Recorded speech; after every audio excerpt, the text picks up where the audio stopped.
कोई भी क्वेश्चन इनमें से कर पा रहे हो? अगर इनमें से कोई भी क्वेश्चन, देखो देखो देखो, क्या कन्वेंशन, ये जो रिएक्शंस लिखी हैं, क्या ये समझ में आ रही? अगर नहीं आ रही तो इसका मतलब जानते हो क्या हुआ? इसका मतलब ये हुआ कि तुम्हें रिएक्शंस एल्डोल की रिएक्शन ही नहीं पता। Aldol very very important reactions for class 12th। Organic chemistry में named reaction, aldol named reaction का एक अपना ही इंपॉर्टेंस है। तो इनमें से कोई क्वेश्चंस नहीं आ पा रहे हैं, कोई बात नहीं। देखो, ध्यान समझो कि ये कैसे रिएक्शंस होती है। देखो, एल्डोल कंडेंसेशन की सबसे इंपॉर्टेंट खासियत जानते हो क्या है? वो होता है प्रेजेंस ऑफ अल्फा हाइड्रोजन। ये जितनी भी एल्डिहाइड्स, कोई भी एल्डिहाइड हो या फिर कीटोन हो, अगर उसमें क्या चीज होना है, अगर उसमें अल्फा हाइड्रोजन्स हैं।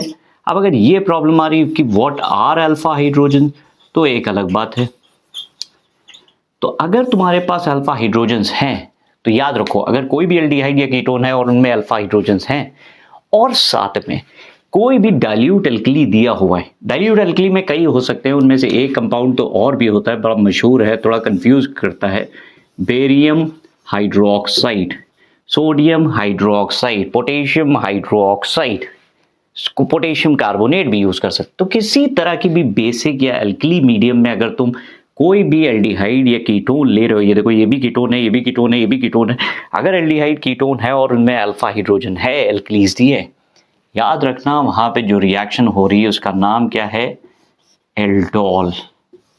एल्डोल अपने आप में ही नाम दो चीजों से मिलकर बना है, एल्डिहाइड एंड अल्कोहल ग्रुप का ओल। तो एल्डोल कंडेंसेशन होता है। हम लोग एक रिएक्शन